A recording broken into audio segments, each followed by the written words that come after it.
Kim Strassel writes for the Wall Street Journal editorial page, and she joins us. Kim, great to see you. So before we get into any of what we've just been talking about, there was news today from the administration that the Mueller investigation is reaching its final stage. Do you think that's true? And what does that mean exactly? I hope so, Tucker, because 2 years of this is too long. We need some answers. It needs to happen soon. This could be the best thing that happened to the country in a very long time, if it is indeed finishing up. Well, that's, I mean, what a distraction from a lot of important things that are happening. So as someone who covers the criminal justice world for a living, give us some perspective. Late middle-aged guy, no history of violence, no passport, no firearms in the home, under investigation for over a year, emails and texts already in the possession of the prosecutor. Would you send dozens of armed men to arrest him? Is that normal? No, of course not. Of course not, and of course it's not normal. And as you said, the standard operating procedure here would be to call his lawyer and ask him to surrender. And I think it gets to the other point of your opening as well, too. Mr. Mueller, unfortunately, does not answer to anyone. And as a result, we can bring up these topics. You can call and ask the question, why did you do it? He doesn't have to answer it, and he doesn't have to answer to anybody in the end. And that is one of the reasons that we should hope that all of this is ending, especially when you look at the list of people he's gone after and the crimes for which they've been gone after. Nearly all of them crimes that he claims that they have committed after he was appointed as special counsel, not any for the time period he was actually asked to investigate, at least not of Americans. So as a constitutional question, how in a democratic republic can you have someone who's accountable to no elected person, who's accountable to no voters, in other words? I thought all power in the government emanates from voters, but Mueller stands apart. How can this be constitutionally allowed? Well, legal scholars have had a lot of problems with the special counsel law for a long time, partly on reasons that you just mentioned, and also on accountability questions as well, too. Now, look, in theory, he can be fired, okay? But what we both understand is that politically he can't be fired because of the brouhaha that would come up if anybody were to actually tell him to step down. So why doesn't this, I mean, apart from what you think of Trump, or maybe you believe Trump is a secret agent working for Vladimir Putin, but even if you believe that, why wouldn't, and you were a liberal, why wouldn't you be very worried about a prosecutor who was operating wholly outside the system and accountable to nobody? I mean, if you really cared about democracy, that would terrify you, wouldn't it? Well, we've seen the left change their view on all kinds of things, Tucker. Remember, this is a party that at one point cared about abusive law enforcement tactics. They cared about the things you just mentioned, accountability, making sure that there was accountability in democracy and that someone had to answer to someone else. But when it comes to Donald Trump, they're quite happy to throw all of that on the other side. And it's been very frustrating to people like me who've been trying to write about Mr. Mueller's probe in an objective way and look at the evidence out there in an objective way and say, look, would anybody like to see what happened to Carter Page happen to anybody else on the basis of the opposition research that they used? The Democrats should be very worried that a future Justice Department might do this to one of their candidates, and no one should want that. I will defend that candidate if it ever happens. I mean it. I think this is totally wrong. Kim Strassel, thank you very much for that perspective. I appreciate it. Thank you. Nancy Pelosi is inviting President Trump to deliver the State of the Union address in Congress on February 5th. As you know, the speech was initially slated for tomorrow, but Pelosi rescinded her invitation due to the partial government shutdown, which has now ended. And we'll have a lot more on that coming up in just a few. But first, the 2020 Democratic presidential primary already turning into a circus. Senator Kamala Harris formally launching her campaign where she took shots at the president and pushed a radical agenda.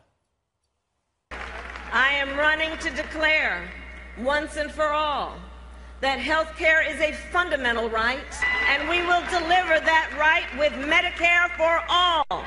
I am running to declare education is a fundamental right, and we will guarantee that right with universal pre-K and debt-free college. And after calling for a wealth tax, Senator Elizabeth Warren is now publicly shaming the billionaire owner of the Washington Redskins for buying a new yacht. And according to a new report, Hillary Clinton is telling friends that she hasn't closed the door on running again in 2020. But wait, there's more. Democrats are freaking out over former Starbucks CEO Howard Schultz saying he could run for president as an independent. Liberals fear a third-party candidate could hand Trump a second term. Schultz floating the idea on 60 Minutes. I will run as a centrist independent outside of the two-party system. Not only the fact that this president is not qualified to be the president, but the fact that both parties are consistently not doing what's necessary on behalf of the American people. And President Trump hitting back against Schultz on Twitter, saying he doesn't have the guts to run. All right, Greg, a lot to pick through here. Exciting. It's like 2016 all over again. This is going to be hilarious. They're right about Schultz, though. Yeah. That's the most frightening aspect, because politics has to be binary. You have to have Republicans and Democrats. You put in a third variable, it throws everything off, and then it allows one side to squeak through. We saw that with Perot. So you have this imbalance. You can fix the balance, though, if you have two independents. Like if you have the Green Party and you have this party, Green Party, Libertarian, right, left, and then you have four, and then it kind of cancels each other out. It's like sports, you know. Each team has the same number of teammates, right? Right. Doesn't matter as long as they're the same. Kamala, okay, that's the first time I've really heard her speak.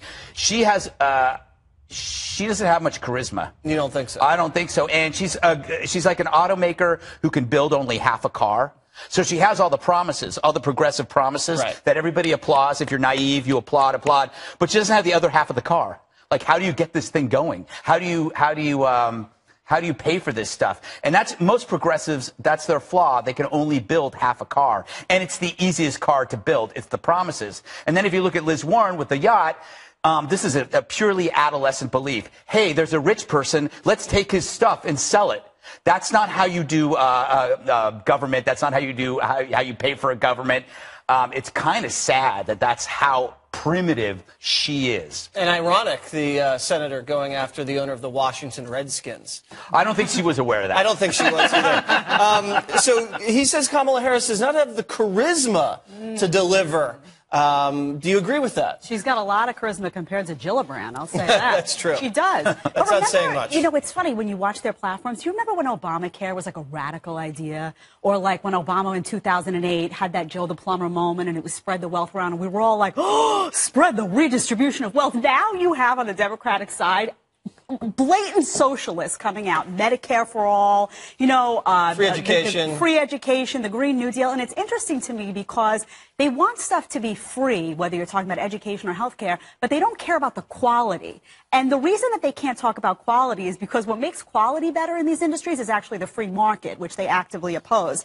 I just think it's really interesting to look at what's happened on the left. And when President Obama was talking about this fundamental transformation of America, so many of us were saying, this is going to be a creeping normality, little by little, of more and more government in your face. And everyone was saying, no, no, no, he really wants Obamacare. And I said, no, he doesn't. He wants Medicare for all, and he's instituting Obamacare because he knows it's going to fall, and that's what people like Bernie Sanders are going to rush in with. But the fact that this has become the mainstream of the Democratic Party, I think should horrify moderate Democrats more than anyone. Well, they don't care about paying for it. That's not their concern. Juan, what scares you most? Schultz getting in or Hillary Clinton getting back in?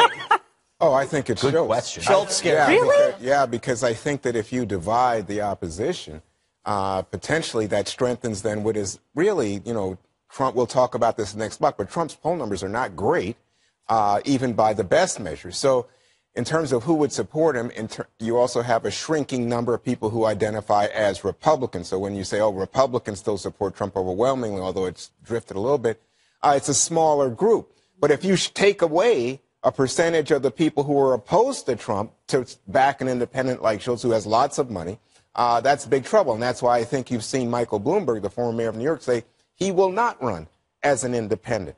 And I think, maybe it was Greg who mentioned, what happened with Ross Perot back in '92. You could go back to people like John Anderson or come forward to people, it just strikes me that you see these people like in 2000, you know, people said Nader. if Nader had not been there, we would have had a different president Right. in Florida. Right. Yeah. But I must say, when I hear you say you don't think Kamala Harris has charisma or doesn't have a plan, wait a minute. The deficit's exploding under someone who had no way of saying, She wants here's how I'm going to Medicare for pay all for and it. free education. But I'm just saying, Trump said, oh, you know what, I'm going to cut taxes radically. I'm going to drop the deficit. The deficit's exploded, and I don't hear Republicans saying a word. That's because Morgan. no matter what you do, whether you raise taxes or cut them, it doesn't matter. Of course At it least matters. we're getting money back to the economy. It's clear that we are losing money on that tax cut, and it's not paying for Not, services. we aren't losing money. The American people. The government is losing money. We are the have people. more of our money. That's how it we works. the people. Morgan. So this whole Howard Schultz discussion is fascinating to me because, of course, you were talking about Ross Perot got almost 19% of the vote. We've had, I looked this up today, since 1788, we've had 58 presidential elections where the third-party candidate won somewhere roughly around 5% of the vote on average. So what the Democrats are saying is, why would you run? You can't win anything in the Electoral College. You can't win. But what this could possibly be, and I think we may be shaping up for this, is one of those realigning elections in American history. You know, you have these, like in 1912, where the Progressive Party actually got more votes than the Republican Party for president in that election. So could we have a moment between Trump's popularity, between Howard Schultz running, between 30 Democrats running, where you sort of realign American politics? You need to have 4. Agreed. Right? If you have 3, you're going to end up, it's going to be a 2-to-1 thing. So you got to have 4 or 6. It has to be an even number. But right now, Schultz is a Democrat. He's saying he's an independent centrist. He's much more of a Democrat than he is a Republican, and that's why these Democrats are freaking out because he's going to Naderize the election. He's also on a book tour, this guy. So he's going out there, and he wants to sell his book, and he knows if he says he's running for president, he's going to get a lot of attention. But, you know, the deficit, you can't do anything about the deficit unless you look at entitlement reform. You really think that you're going to get Democrats you certainly to can't seriously do something about revenue. Listen, if you didn't cut those taxes, you wouldn't boost the economy. So you would wind up with an economy that was sinking, and you would still have all that spending. Democrats want to spend more money on Medicare for all, which they can't afford at all. Oh, so in other words, answer? we can spend money to give millionaires a tax break, but we can't spend on people who are sick. Stop spending money we don't have.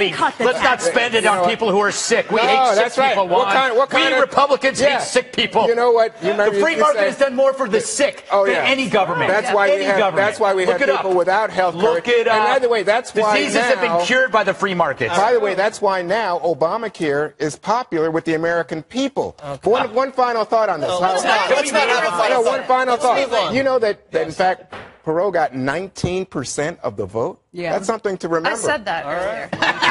And one last thing you don't spend money on a tax cut. That's not how it works.